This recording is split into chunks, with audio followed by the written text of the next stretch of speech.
Holy shit, you guys. Here we go. From Call to Activism. Major breaking. The DC Circuit has released its opinion on Donald Trump's immunity and rules he is not immune from criminal prosecution. So here are the details. A federal appeals court has ruled that Donald Trump can be prosecuted for trying to overturn the 2020 U.S. election. Fucking yes.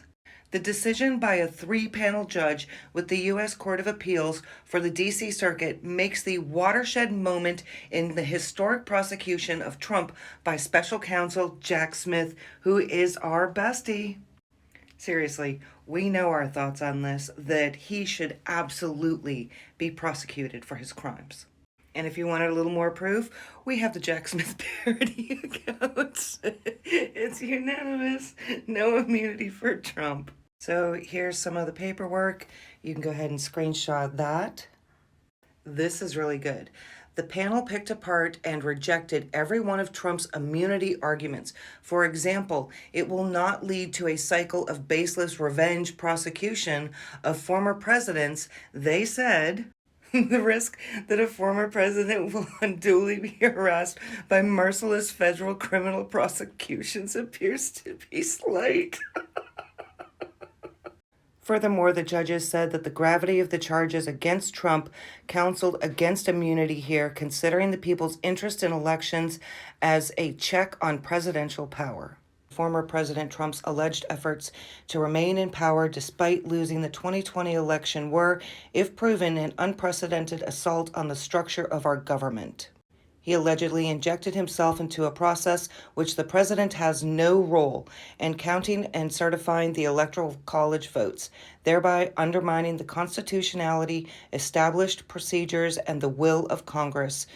To immune former President Trump's action would further aggrandize the presidential office, already so potent and so relatively immune from judicial review, at the expense of Congress.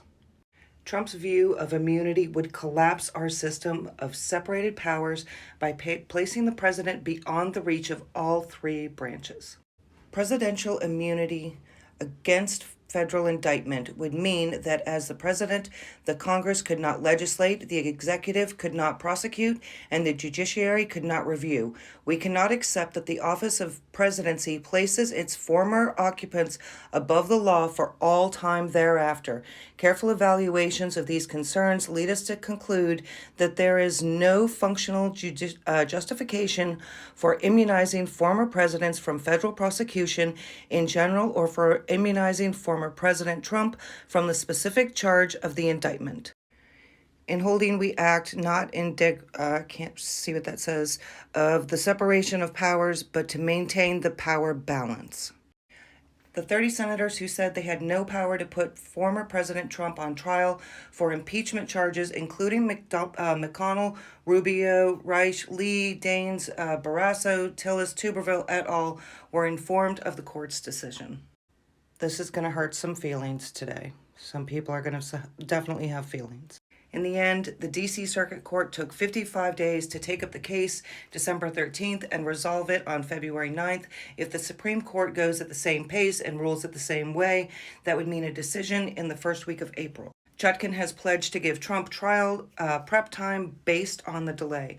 And also, from what I know, the Supreme Court can just say, fuck you, because of this decision being unanimous.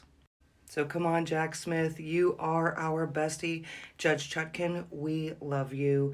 Everybody stay calm, stay patient. It's going to be okay. He's going to prison.